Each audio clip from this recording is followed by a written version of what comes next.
What's up, everybody? Welcome to ISpeakOrganized. In today's video, we're gonna have some fun because it dawned on me the other day that I've been in business as a professional home organizer for almost 10 years. And in the process of growing that business to a six-figure company, I have seen some stuff and experience some things. And so I thought today's video would be a great opportunity to partner with our wardrobe sponsor, Halara, to show off some fun outfits that I love to wear on the job in various different aspects of my business, while also spilling the tea and sharing some really kind of crazy stories of things that have happened with client situations, everything from house fires to silk scarves for dogs. I've got a few really fun stories that I want to share with you, and hopefully it will give you some insight into what it's actually like to work with clients as a professional organizer and avoid some pitfalls. So it's going to be fun, it's going to be educational, and it's going to be stylish. So without further ado, let's get into it. Woo! All right, everybody, welcome back. Let's do a little housekeeping. If you don't know me, my name is Melanie Summers, and I am a professional organizer, ADHD organizing specialist, and your go-to gal for all things pro organizing business. I like to speak organized to give you the tools to conquer your clutter, live life with more purpose, and learn all about the business of tidying. Now, do me a favor, if you are not subscribed to this channel yet, go ahead and grab your device, tap that subscribe button, and if you get value out of today's video, I want you to hit that thumbs up and tap the notification bell so that you're notified whenever we post new content every single week.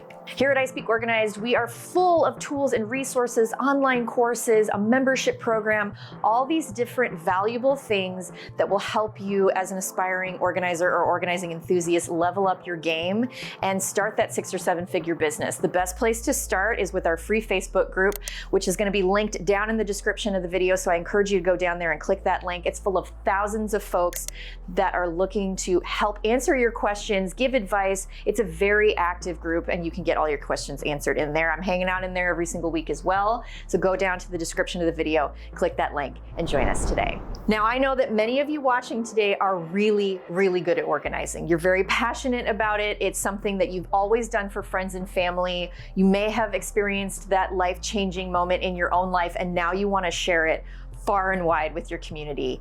You can make a 6 or 7 figure business out of that skill. And I'm going to share with you how you can do that a little bit later on in the video. I'm going to help you punch that imposter syndrome in the face and just do the thing already, okay? So that's coming later.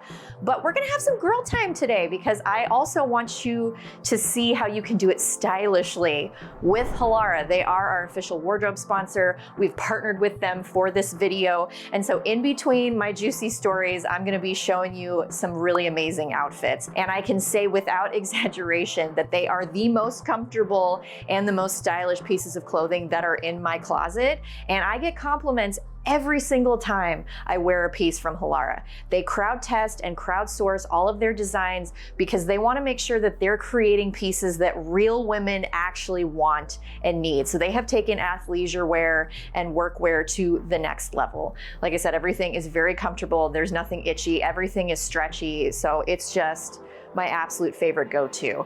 Now, they have been very generous to offer us 15% off all of their full-priced items. You can find the link to that down in the description, and you're going to use code ISpeakZero to access that discount. All right, you guys ready to dive into our first story? Let's do it. All right, fam, first story, first outfit. What you're about to hear and see is 100% true. Both the story and the outfit, obviously, and it's 100% honest. You know me, if you've watched any of my content in the past, I'm not a gatekeeper and I'm not a BSer. So first, we're gonna be featuring the Halara Flex wide leg micro waffle knit work trousers. These have an awesome pleated waist, and they're a little bit more high-waisted. They are extremely stretchy. I have them in several different colors. These are the black, and this is sort of like an olive green color. I also have them in a dusty pink and gray. I mean, these are probably my go-to pants for almost every day, and I absolutely love them. They've got pockets on the sides. They have that 5-way stretch, and they are super soft on the inside with a nice texture on the outside. They work really well for circumstances like if you're not doing a super dirty, sweaty job. Like I wouldn't wear these when I'm organizing in a garage or an attic or something like that. But if I'm sitting down and I'm doing some memorabilia, some photo organizing, I'm sitting and doing some paperwork with the client, this allows me to put on a nice blouse, look relatively well put together and professional while I'm working with my clients. So, first story. Okay, our first story is about the house fire. And this is a client that I have worked with for many years. She's actually become like a family member to me. When we first started working with her, she had just lost her mom. It was shortly after COVID. And a couple of years before that, she had also lost her husband. And so she was doing everything herself. She is older, she's disabled, she's on a fixed income, all these different things. And so she wasn't really able to actually physically do a lot of the organizing work, but she's an extremely organized person. And so not having the ability to execute things and have her home function the way that she wanted was a big source of stress. So she called us and came in and we started working with her on decluttering and sort of figuring out what to do with all of her mom's stuff. So we spent several weeks going through everything, and her mom was also super organized, kept very detailed records of everything. And what I really appreciated about her mom was how she kind of documented things. She wrote dates and names and details on the back of every single photo that she had. So it was really fun for us to be able to go through all of that, go through her paperwork, go through her clothing. It really was such a pleasure, and it definitely was a very cathartic experience for our client. Now, you want to fast forward maybe a year or two after that, this client had given me some paper records that she felt were relevant to organizing because she liked to scrapbook and keep records of all kinds of different things, recipes, organizing ideas, things about different hobbies. She was a piano player, all these different things. And so this client actually gave me some of those sort of scrapbooking memorabilia file things to keep. And the rest of it, we were able to figure out where it should go, what we were going to donate, what was going to get passed on, what she was going to keep. And we got everything very securely organized and stored. So a year or two later, I get a phone call from her that half of her house burned down, like the back half of her house. There was a candle that didn't get put out, and all of a sudden she's waking up at 3 o'clock in the morning to the back half of the house on fire. And the back half of the house is where her mom's room was and her office. Luckily, she was fine. Her pets were fine. She was able to get temporarily relocated to an apartment, assisted living facility essentially down the street while her house could be fixed. But all of her mom's stuff was incinerated. Her mom, like any of the clothes, any of the memorabilia that she hung on to, anything that was still in the bedroom, completely incinerated. And I tell this story frequently when I go and do speaking engagements for seniors and people who are really in need of downsizing and getting ready to move into a smaller place and think about what they want to do with all of their belongings. I tell this story because I want to make sure that people understand the serious gravity of a situation like that where you don't have control over that and you could lose everything. Now, because this client and I had spent several months over the last year or two working through all of her mom's stuff and giving it to the appropriate people when she wanted to donate or pass things on, we were able to move things out of the bedroom and put them into a different storage area, meaning that those items were safe. All of those beautiful pictures, wedding photos, all of those memories that meant so much to her were preserved. And I also had a bunch of the files and things that she had given me that I actually was able to then give back to her. That stuff was safe because we made the choice to organize those things together. So that has been a big selling point for me over the years. So if you experience something like that with your client, just know that in those moments, they're going to be so grateful that they have you and that you've been working with them. So when you feel discouraged, if that comes up and you feel like sometimes clients don't appreciate what you're doing for them or they don't quite get the value in it, you can share that story with them and tell them, this is what organizers deal with on an everyday basis. And it really was life-changing for her in that moment. And it was nuts. I mean, moving her into that apartment and then moving her back, and now she's getting ready to move again. She's gonna sell her house. It has become a long-term partnership with this person, and she, like I said, has really kind of become like family to me. All right, outfit number 2, story number 2. Shut this door so you can see a little bit easier. All right, these are these high-waisted tapered work pants. You can see here, they've got a little bit of a taper down at the bottom. They are the softest, most comfortable, stretchy pants. These could quite literally be pajama pants. If I fell asleep in these pants, I wouldn't be mad about it. They're really comfortable.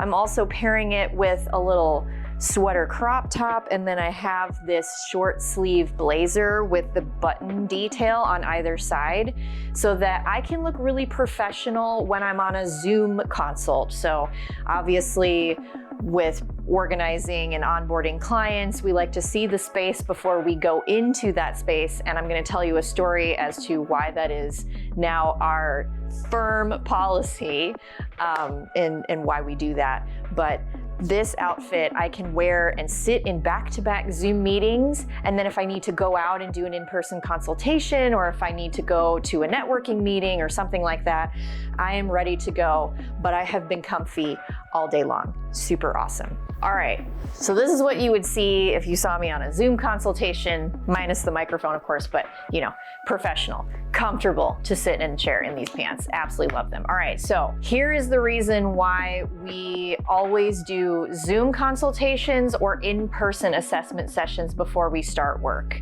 For the most part, we used to operate by free phone consultation, and then the client can send us photos of the space. And that works well for many jobs, but once we started bringing team members into the situation, I now run a small team and I'm not on site really anymore. The risk factor increases at that point in time. So you can take this story and kind of decide what's gonna work best for you in your onboarding situation. But what happened to us a couple of years ago was a situation where I had the phone call, the client sent me photos of the space that were very, we can call them strategic. It did not look or exhibit any indications of hoarding, but we don't work with hoarders. And there's a few different reasons that we don't do that. We don't have the protective gear necessary. When you're working with hoarders, you often will encounter situations where there are rodent or bug infestations. And then one of the scarier things is black mold. So in an environment that hasn't been cleaned in a while, there's stuff piling up in front of walls, floor to ceiling, scaled with black mold.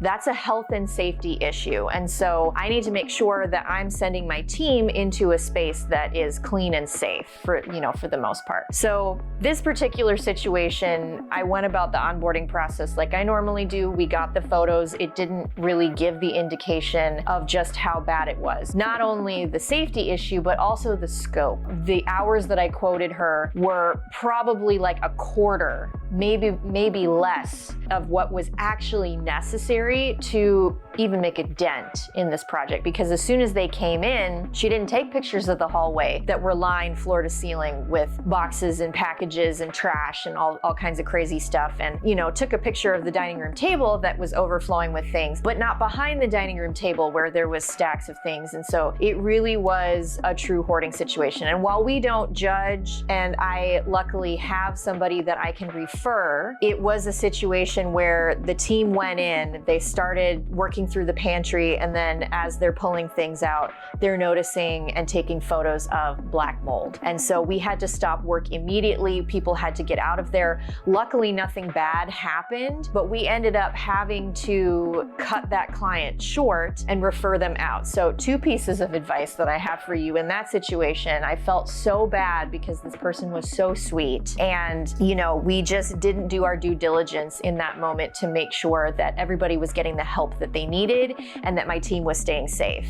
Like I said, luckily nobody got sick, nothing bad happened, and we were able to cut our losses. So 2 pieces of advice. 1, make sure that you're doing that Zoom consult at the very least so that you can actually see the space. Have the client give you a tour, open cabinets. If you are unable to do that, do an in-home assessment. Those are paid consultations for us because I'm having my team drive out and spend their gas money and their time doing that in-home assessment. And so we charge for that time. That's another great way to, if you walk into the situation and you notice that something is amiss, you haven't already taken the deposit and you haven't already started work, there's no contract signed, where you can let them know, hey, this is beyond our scope, I'm gonna get you the help you need. Second piece of advice, make sure that you have a referral contact, some magical unicorn person. If you're not a hoarding specialist, have one in your back pocket so that you can have that referral relationship for them, because they will refer business back to you, and it makes you look better, more professional as a business owner to have those resources in your back pocket to hand people to actually help make a difference. So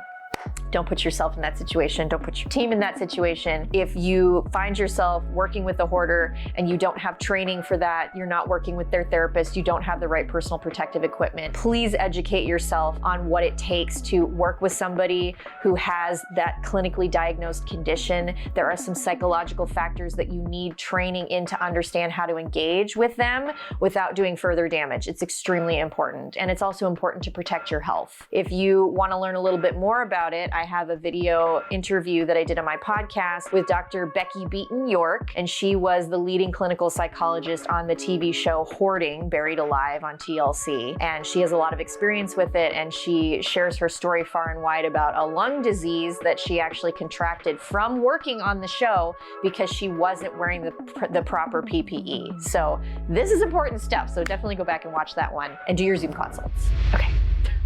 All right, fam, imagine this. You are sitting here in 6 months, sitting right where you are now, and you're running your own professional organizing business that is effortlessly scaling to 6 figures. How awesome would that be? But let me guess, you're sitting here today and you've got that voice of imposter syndrome whispering in your ear, who am I to do this? Well, let me tell you, I have been there, and it is not only possible to overcome those doubts, it is essential because your future clients are looking for you, not anybody else, you. So how do you scale a 6-figure business? It's easy, you stick with me, I gotcha. It is my honor to introduce you to my Empowered Organizer membership community, which is a game changer for turning your passion into, if you want, a full-time 6-figure gig. We've got done-for-you scripts and resources, collaborative monthly coaching calls, and a supportive community to fast-track your success by avoiding all the superfluous fluff and, of course, all the dumb mistakes that I've made over the years so that you don't have to make the same ones. You're welcome.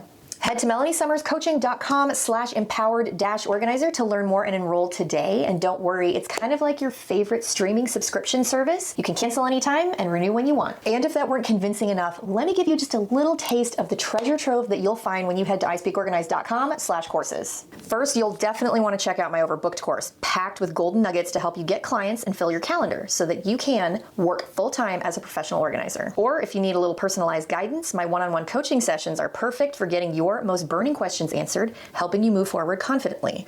Or how about I save you loads of precious time with my professional organizer forms pack, 9 done-for-you customizable forms, including a client agreement, so that you can start taking paying clients ASAP. And don't miss my ChatGPT prompt guide with over 750 prompts to optimize tasks like social media captions, blog posts, and more, engineered for success every time. Again, visit ISpeakOrganized.com/courses to explore all these options and more. Are you ready to take the leap? Visit the link. I know you want to. All right, story number 3, outfit number 3. This is so comfortable. I would wear this on a day where I might be processing some returns for clients. Maybe I'm going to have a coffee date with a realtor or something like that. So I want to look put together, but also very comfortable. So I'm featuring here that Halara Flex, again, micro waffle knit overalls. And I have the version that come with the shorts. So the short style overalls, these are the long pants version. They come in a million different colors. I have this really fun, trendy olive green and the adjustable straps. So if you're shorter, you can adjust the straps up. If you have longer legs, you can adjust them down. They have that pleated front waist detail. You can see if I come a little closer, it's got that pocket in the front there. It's just kind of a fun little addition. And then I have this Softly fabric. This is a Halara crop top that has a really fun neckline up top where you have this sort of more like athleisure tank. I could wear this to the gym if I wanted to. I can wear this underneath the overalls for a really cute but put together look. It has the keyholes for the thumbs if you want those. You can roll the sleeves up. It's really kind of up to you. And I have paired these with a nice pair of pink boots because I'm all about fun colors. That's just kind of my jam. So we're going to talk about the transfer of property clause story. All right, transfer of property clause client. So you will find that it's okay to just get started when you are working as an organizer. You want to have some things in place, and you obviously want to have a contract with your cancellation policy and refund policy and various other limitations of liability and things like that. Obviously, you know I'm not a legal professional, so please do not take just my word for it. You got to talk to a lawyer about all this stuff. But we know that those things are important to have in place. So I always have operated with a contract from day one with clients. But you'll find that as you start working with folks, things are going to happen, and it's okay. And you just know that you need to put certain things in your contract. So this is about the transfer of property clause. So this is a silk scarf. This isn't the exact one, but it just proves my sort of point for this story. So this is a nice scarf for a human, you know, that somebody would wear. I was working with a client when I very first started my business. So it was just me. This was many years ago now, like pre-COVID. And this client, lovely, lovely person, definitely was a clothes horse type of person, had a ton of clothing, a ton of shoes, multiple closets. Like there was one closet entirely dedicated just to shoes. And this was like a walk-in closet. It was like a tunnel. It was huge. So lots of inventory there.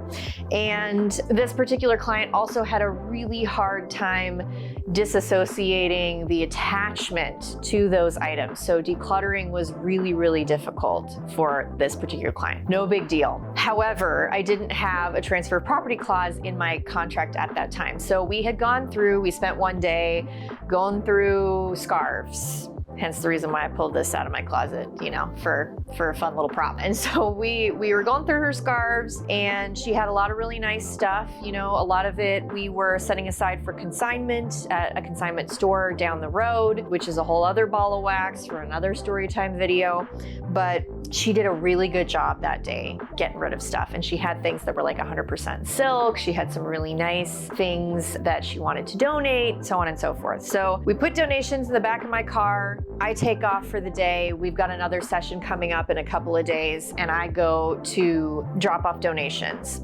So, you know, I have 2 little kids, and sometimes you will fill your car, like the entire thing, the back seat and the trunk and everything, with donations, and I can't be keeping that stuff in my car for a long time. I found myself in circumstances with this particular client and other clients where I would have totes full of things that needed to be donated, and they would be taking up space at my house. Some of you can probably relate to that issue. And so I put a transfer of property clause in my contract so that I don't have to deal with that. We do have processing days. Like I said, when I debuted this outfit, there will be days that are dedicated just to doing returns, doing donation runs, dump runs, things like that. But I put the transfer of property clause in my contract for this specific reason. So this client, after we decluttered her scarves, she did a great job. She texted me the next day and said, "You remember that one pink silk scarf that I said that I put in the donation pile? My dog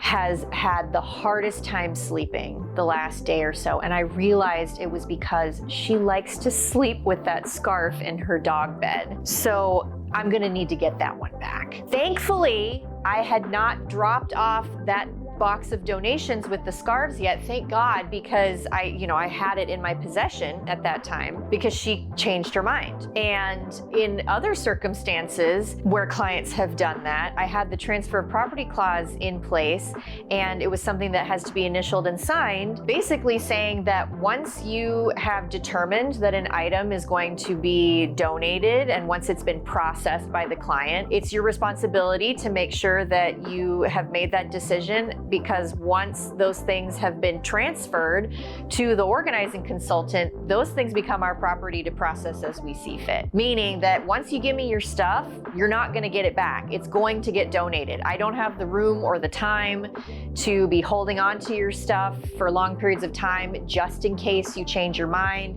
That ain't happening. So because of that client asking for that scarf back, and luckily I ended up having it in that circumstance, moving forward, once I put that transfer of property clause in my contract, if I ever had a client, I think I only had it happen one other time, where a client was like, actually, can I get that thing back? And I'm like, sorry, it's been donated. And I reminded them of that clause in their contract. And so it wasn't an issue at that time. But if you don't have those things in place and you don't have the proper insurance to cover you in case of like an error or omission of information, bad advice, things like that, people will come after you financially to recoup the loss of that thing. So you want to make sure if somebody wants their silk scarf back for their dog, that you are prepared in the event that that happens. All right, last story, last outfit.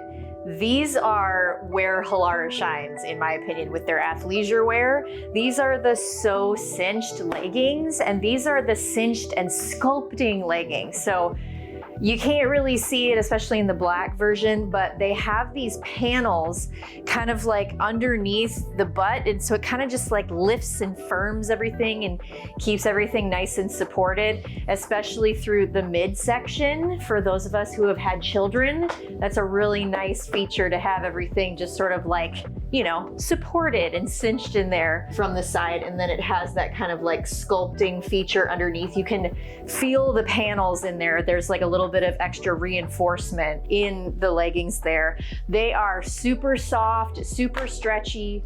As you can tell, they're not see-through. So that's really super important, especially when looking for something that has a little bit more of an athletic look. This is like the type of outfit that I would wear on the job when I'm doing a move management gig, we're doing packing, unpacking, we're in garages, or we're doing some of the more active work that professional organizers do. You need something that can be super flexible and allow you the freedom of movement is very super important. So I'm wearing comfortable shoes, trainers, cross trainers of some kind, usually our branded t-shirt. Sometimes I'll just wear a regular black t-shirt like this one. I'm featuring my Maui Strong shirt here, and then those sculpted leggings. We have them in several different colors. I have them in like 4 or 5 different colors, but typically speaking, just to make it easier for everybody, whether they're a subcontractor or part of my employee team, they have all black just to make it easier for everybody to kind of be on brand and blend in. Okay, so now we're gonna get into the payment policy and safety story. All right, the payment and safety policy story. This is a really important one. It's kind of a doozy. So I sort of lied to you earlier when I said that we have always had signed contracts from the beginning. That was when I had my LLC formed from then on because of this situation. So when I was just kind of testing things out, I was on Thumbtack as labor for hire essentially when I first started. And I don't really recommend Thumbtack to folks as much anymore because it was much better back in the day when I first started using it than it is now. I don't find it to be as viable of a lead generation platform. Anyway, so I was there. I didn't really have a contract in place. I had a template that I was using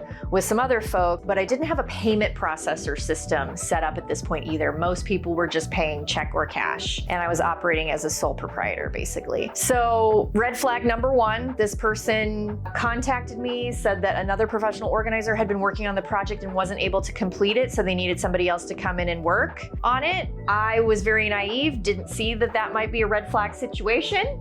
I was like, sure, I can come in and finish things up. They had various different projects throughout the house. They needed some organization done in the garage. This was what appeared to be, you know, a normal family situation. When I spoke to this person, they had a 2-year-old who was still breastfeeding and bottle feeding. They had a couple other kids that were in school at the time. They, you know, husband was like really kind of stressed out by the clutter and wanted to declutter the bathroom area in their shared bedroom, so on and so forth. I saw pictures of the space. Everything seemed pretty copacetic. So I show up, no contract is signed because they needed the work completed sooner rather than later, which, okay, at the time I was like, whatever. No payment processor in place. So I'm assuming that I'm gonna get paid in cash or check or something like that. I come in to find out that there's a 3rd adult in the home. Again, not really a huge deal. It was an elderly aunt, spoke 0 English whatsoever.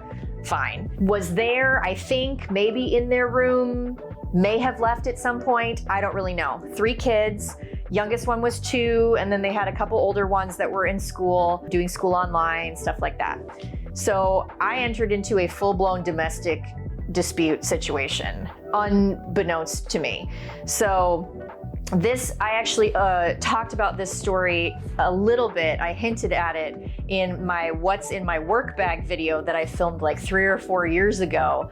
And this was the client that I referenced, where I mentioned that I always keep my personal belongings on me at all times, like my car keys and my wallet and things like that, in case you need to exit a situation quickly and safely. Okay, so full-on domestic violence, not domestic violence, but like domestic dispute, okay? Nobody's getting punched or anything crazy like that, at least not while I'm there. But all of a sudden, this screaming match erupts, and I can't help but overhear this. I think at that point, I was in the bathroom. Wife comes in, tells me that apparently their love interest in the mix that they weren't aware of or something, and that the reason why I was there to organize the bathroom was because the client wanted to actually be able to move out of the house as soon as possible, because they didn't want to be around their partner any longer, because of this other person. And I was like, all right, well, that would have been a good detail to know. And then they leave. Screaming match continues, doors are slamming, kids are there. One of the kids, poor kid's trying to get his homework done, and is in the bedroom attached to the bathroom where I'm working. And I thought that was really odd that the kid wanted to be, with me, whatever, kind of asking me questions, seeing what I was doing. And I realized that the poor child was just kind of trying to avoid the situation that was going on with their parents. And suddenly cars start turning on and people are peeling out. And I realized that this client has now left me alone, maybe with the aunt who didn't speak English. Could have still been in the house. Again, I don't really know at that point who was still there and who wasn't, but as far as I could tell, they had left me in primary care of their children. And I was like, what the hell is going on?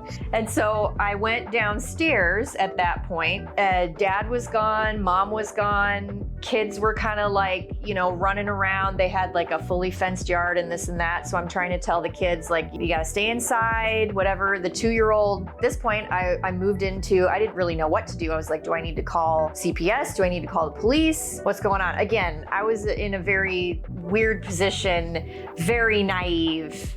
Years ago, this was just not great. I think I was there by myself with the kids trying to figure this out for maybe around an hour or so. It felt much longer than that. It felt kind of like an eternity of me like Googling and trying to call my husband and be like, what do I do in this situation? Like, do I want to call the cops? Do I need to try and go find the aunt? I did eventually confirm that the aunt was still in the house, but again, she didn't speak any English, so I couldn't really like tell her what was going on, and she didn't want to talk to me at all. She was like very old, very tired, may have been on medication, I have no idea. So it was like borderline not okay situation, obviously. So I kind of, then it clicked in my brain, like maybe why that other organizing company didn't finish the work. Kind of all clicked into place at that point. So I was kind of trying to like tidy things up. I had been calling the client, not picking up the phone. Then after what felt like an eternity, the person showed up.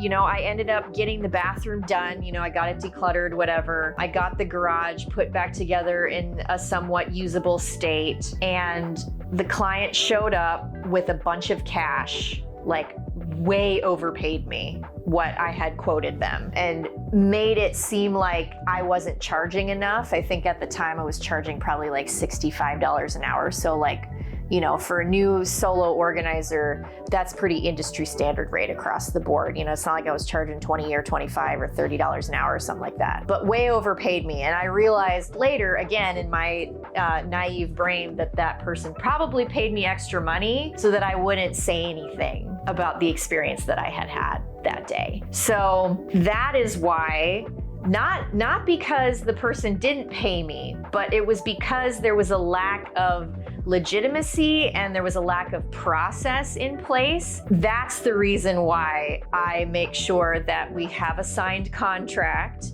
and that we have a form of payment processor on file. I need that person's credit card information and I need to process the payment ahead of time so that there's no guessing. Because listen, if somebody's gonna give you their credit card information, if somebody's gonna give you their address and their phone number, and they're going to go through the process of explaining everything to you, if you do an in-home assessment or a Zoom consult, all of these types of scenarios can be avoided pretty easily. And you don't want to put yourself into a situation that I found myself in with a whole bunch of just crazy potential liability that I could have been landed with in that moment. So that's why I recommend having a payment processor on hand. It also does help if a client, screws you over and doesn't want to pay the bill, or they, have cash for you in hand and you think you're going to be working for 3 hours, but you're actually there for 4, but they only have the money to pay you for 3. You just gave them an hour for free versus having a card where you can adjust up or down depending on how much work you actually do. So all of those things are written into our contract, into our project proposals. All of those things are communicated very clearly up front. We always have payment on file before we start any work. It's just because it's a form of safety and it's a form of legitimacy, and it is just the professional thing to do. So we use project to payment. I've used Stripe, I've used Square, I've used Zelle, I've used Cash App, all different types of forms of payment. We only use project to payment now because they are the easiest to work with. They have US-based customer service. They will do full-on demos for you. I have a demo video on my YouTube channel that you can check out. And I also have a deal for you to get 3 months completely free access to it with my code ISpeakOrganized, or you can head to projecttopayment.com/ISpeakOrganized to take advantage of that. Their software is super easy to use, and they're coming out with new features designed specifically for professional organizers every single month. It's really incredible. They are one of my absolute favorite partners to work with. So check out Project to Payment as well. Don't put yourself into the situation that I found myself in. Make sure that your contract is ironclad. You've got all of those clauses put in there. You're getting payment up front. And that you don't put yourself in that situation. Lesson learned. All right, my friends, as always, that's gonna wrap it up. Thank you for sticking around for today's story time. We had a little girl chat time and you got to see some cool outfits. Thanks again to Halara for sponsoring today's video. Make sure that you head down to the description of the YouTube video to check out all of the links. They also have the opportunity for you to join the Halara Circle, which is that crowd testing, crowd sourcing aspect. They have events every single month where you get to try items out for free and give them feedback in exchange for creating a lot of really incredible products for women by women. It's amazing. So the information for that's going to be down there, as well as that discount for all those free full price items, 15% off using the code ISpeakOrganized. Thanks again to Halara for sponsoring today's video. Make sure that you check out all of the other resources down in the description of the video. We've got opportunities for you to do that one-on-one coaching with me. We have opportunities for you to join my membership program. We have opportunities for you to take the standalone courses and all of the other resources, the forms that we talked about today that you obviously know now are so important to have all those aspects buttoned up nicely so that you can run your business professionally in a way that is going to allow you to skyrocket and scale to that 6 or 7 figure business owner life for you. That's what I want. That's what ISpeakOrganized is here for. I'm super passionate about it and I want to help you get there. Don't forget to subscribe if you have not. Hit that thumbs up if you got value out of today's video. And beyond that, I want to wish you all a wonderful day. Have a good one. Thanks again, and I'll see you soon. Bye-bye.